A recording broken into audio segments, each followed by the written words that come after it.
Hello friends, welcome to trading విద్యా తెలుగు. నేను మీ సాంబశివరావు. ఈ వీడియోలో మనం మరొక మల్టీ బ్యాగర్ అయ్యే స్టాక్ గురించి మాట్లాడుకుందాం ఫ్రెండ్స్. ఆ స్టాక్ ఏంటి, ఏం బిజినెస్ చేస్తుంది, అసలు ఎందుకు మల్టీ బ్యాగర్ అవ్వబోతుందో డీటెయిల్డ్గా అనాలిసిస్ చేసి చెప్తాను ఫ్రెండ్స్. మీరు కూడా నాతో పాటు అనాలిసిస్ చేయండి.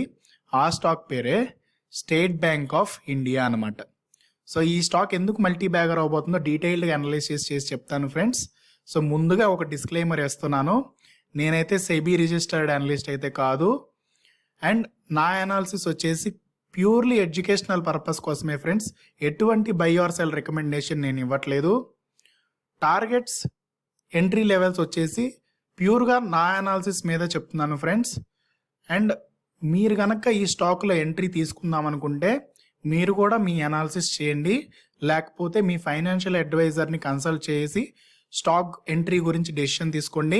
నేనైతే ఈ స్టాక్లో ఇన్వెస్టెడ్ ఉన్నాను. సో ఎస్బీఐ ఎందుకు మల్టీ బ్యాగర్ అవ్వబోతుందో మాట్లాడుకునే ముందు ఈ కంపెనీ గురించి కొంచెం ఇన్ఫర్మేషన్ తెలుసుకుందాం ఫ్రెండ్స్. సో ఇది లార్జెస్ట్ బ్యాంక్ ఇన్ ఇండియా, మీకు అందరికీ తెలుసు, అండ్ 200 years ఓల్డ్ బ్యాంక్ అనమాట. సో ఇది ఒక నిఫ్టీ 50 స్టాక్, అండ్ నిఫ్టీ 50 స్టాక్స్లో 12th లార్జెస్ట్ వెయిటేజ్ ఉన్న stock, and largest customer base ఉంది ఫ్రెండ్స్. ఈ కంపెనీకి 45.92 crore కస్టమర్స్ ఉన్నారు ఈ కంపెనీకి.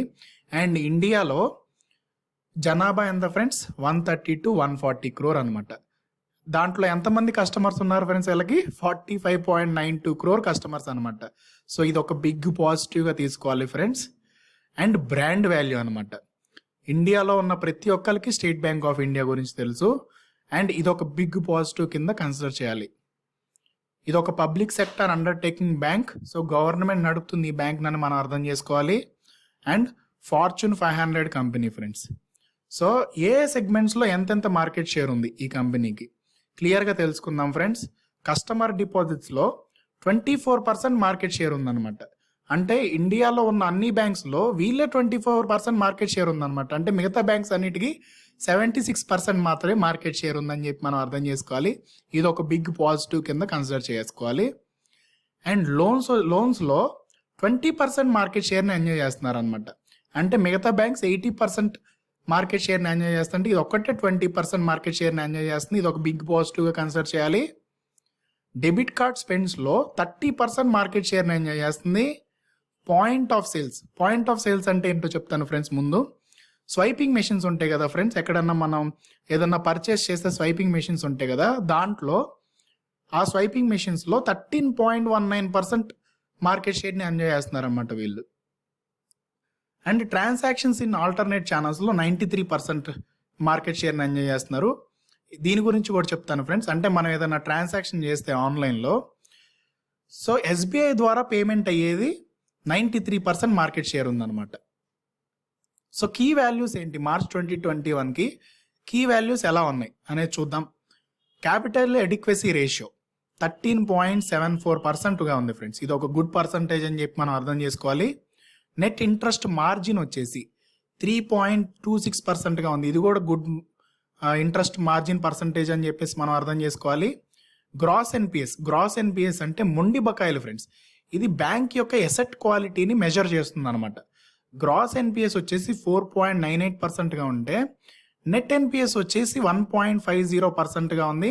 సో ఎసెట్ క్వాలిటీ బాగుందని చెప్పేసి మనం అర్థం చేసుకోవాలి.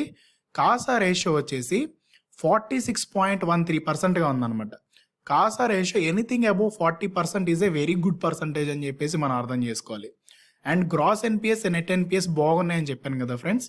లాస్ట్ ఫ్యూ ఇయర్స్ నుంచి గ్రాస్ ఎన్పిఎస్, నెట్ ఎన్పిఎస్ తగ్గుతానే వస్తున్నాయి అనమాట. ఇది కూడా బిగ్ పాజిటివ్ కింద కన్సిడర్ చేసుకోవాలి. నేను ఇప్పుడు ఎస్బీఐని టాప్ 2 ప్రైవేట్ బ్యాంక్స్తో కంపేర్ చేయబోతున్నాను ఫ్రెండ్స్. ఓకేనా, టాప్ 2 ప్రైవేట్ బ్యాంక్స్తో కంపేర్ చేసి ఇది మల్టీ బ్యాగర్ ఎలా అవ్వబోతుందో చెప్పబోతున్నాను అనమాట. So SBI market cap 3,85,000 crore అరౌండ్గా ఉంది. HDFC bank market cap 8,27,000 crore అరౌండ్గా ఉంది. ఐసిఐసిఐ బ్యాంక్ 4,48,000 crore అరౌండ్గా ఉందన్నమాట.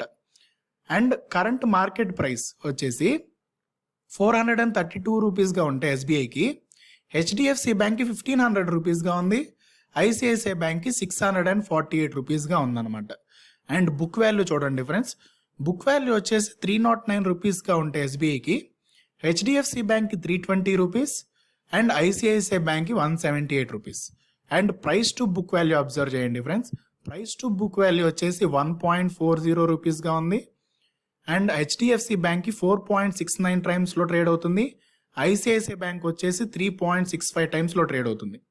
ప్రైస్ టు సేల్స్ విషయంలో చూడండి ఫ్రెండ్స్, ఎస్బీఐ వచ్చేసి 1.39 టైమ్స్లో ట్రేడ్ అవుతుంది, హెచ్డిఎఫ్సి బ్యాంక్ వచ్చేసి 6.44%లో ట్రేడ్ అవుతుంది అండ్ ఐసిఐసిఐ బ్యాంక్ వచ్చేసి 5.03%లో ట్రేడ్ అవుతుంది. And gross NPAs net NPAs చూడండి ఫ్రెండ్స్, ఎస్బీఐకి 4.98% అండ్ 1.50%గా ఉంటే హెచ్డిఎఫ్సి బ్యాంక్కి 1.32% అండ్ 0.40%గా ఉంది. అంటే అసెట్ క్వాలిటీ చాలా బెస్ట్గా ఉంది, best in the country HDFC bank. And ICICI bank చూడండి ఫ్రెండ్స్, 4.96% అండ్ 1.51%గా ఉన్నాయి. ఇక్కడ మెయిన్ అబ్జర్వేషన్ చూడండి friends, gross NPAs net NPAs ICICI బ్యాంక్కి సిమిలర్గా వచ్చేసింది అనమాట. కాకపోతే book value price to book చూడండి ఫ్రెండ్స్, 3.65 టైమ్స్లో ట్రేడ్ అవుతుంది ICICI bank. And price to సేల్స్లో 5.03 టైమ్స్లో ట్రేడ్ అవుతుంది. కాకపోతే ఎస్బీఐ వచ్చేసి 1.40, 1.39 టైమ్స్లోనే ట్రేడ్ అవుతుంది అనమాట price to book, price to sales విషయంలో. సో ఎంత చీప్గా ట్రేడ్ అవుతుందో మీరు అర్థం చేసుకోవాలి. అండ్ ఇక్కడ ఒక రీరేటింగ్ జరగాలన్నమాట. ఈ రీరేటింగ్ అంటే price to book, price to sales విషయంలో ఐసిఐసిఐ బ్యాంక్లో ట్రేడ్ అవుతున్నలాగా ఇది కూడా ట్రేడ్ అవ్వాలన్నమాట. సో పిఈ రేషియో చూడండి ఫ్రెండ్స్, పిఈ రేషియో వచ్చేసి ఎస్బీఐ 17.8 టైమ్స్లో ట్రేడ్ అవుతుంది, హెచ్డిఎఫ్సి బ్యాంక్ వచ్చేసి 26 టైమ్స్లో ట్రేడ్ అవుతుంది, ఐసిఐసిఐ బ్యాంక్ వచ్చేసి 24.4 టైమ్స్లో ట్రేడ్ అవుతుంది. అంటే పీఈలో చూసినా కానీ ఎస్బీఐ చాలా చీప్గా ట్రేడ్ అవుతుందని చెప్పేసి మనం అర్థం చేసుకోవాలి.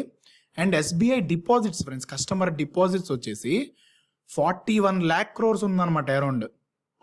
అండ్ హెచ్డిఎఫ్సి బ్యాంక్ ఇండియాలో ఉన్న టాప్ బ్యాంక్కి only 13 lakh crore and ICICI bank around 9 lakh crore.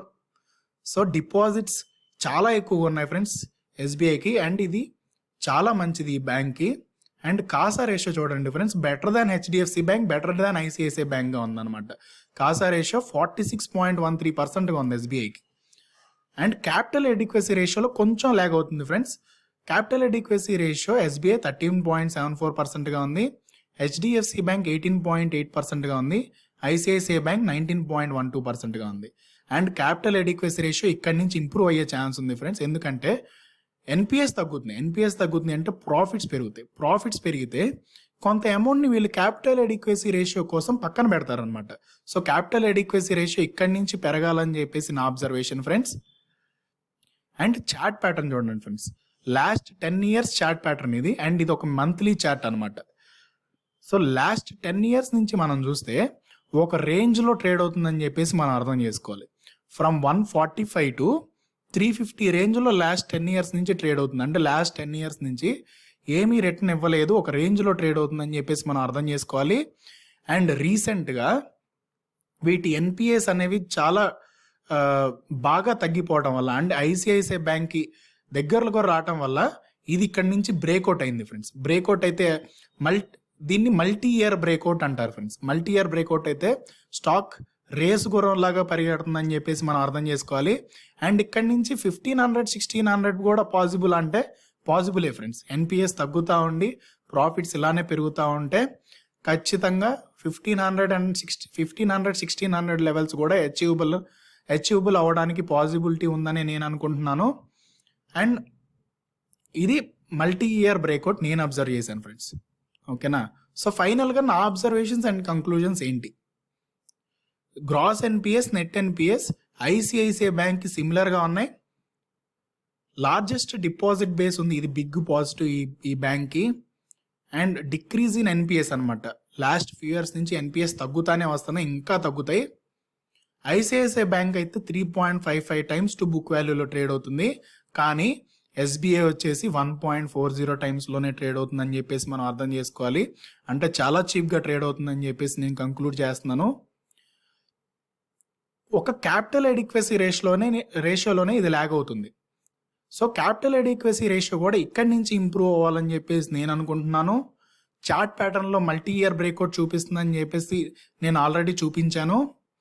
And నేనైతే ఎస్బీఐని అట్లీస్ట్ అంటే at the least 3 times to book వాల్యూలో వాల్యుయేట్ చేస్తున్నాను అనమాట. అంటే 3 times టు బుక్ వాల్యూ అంటే 927 రూపీస్ వస్తుంది అనమాట. అంటే ఇక్కడి నుంచి మోర్ దాన్ 100% రిటర్న్ రావడానికి పాసిబిలిటీ ఉంది. ఇక్కడి నుంచి 1-2 yearsలో వచ్చిన చాలా మంచి రిటర్న్ అని చెప్పేసి మనం అర్థం చేసుకోవాలి. అండ్ రాకేష్ జుంజున్వాలా కూడా ఎస్బీఐలో పెట్టుబడి పెట్టారు ఫ్రెండ్స్. సో ఇది కూడా నేను మీకు చెప్తున్నాను. సో రాకేష్ జుంజున్వాలా గారు ఎస్బీఐలో పెట్టుబడి పెట్టుంచారు అండ్ నేను కూడా పెట్టుబడి పెట్టాను. సో ఇది ఫ్రెండ్స్ మన వీడియో. నా అనాలిసిస్ ఎలా ఉంది ఫ్రెండ్స్? సో నా అనాలిసిస్ ఎలా ఉందో ప్లీజ్ కామెంట్ చేయండి. అండ్ నేను ఎక్కడైనా ఇంప్రూవ్ అవ్వాలంటే అక్కడ కూడా కమెంట్లో తెలపండి. అండ్ నా అనాలిసిస్ కనుక మీకు యూస్ఫుల్ అయింది, మీ ఫ్రెండ్స్కి కూడా యూస్ఫుల్ అవుతుంది అనుకుంటే ప్లీజ్ వాళ్ళకి షేర్ చేయండి ఫ్రెండ్స్. అండ్ మన ఛానల్ని సబ్స్క్రైబ్ చేయనట్లయితే సబ్స్క్రైబ్ చేసుకోండి. అండ్ మనం బెల్ ఐకాన్ మీద క్లిక్ చేయనట్లయితే క్లిక్ చేయండి. Thank you friends. That's it for today's video. జై హింద్.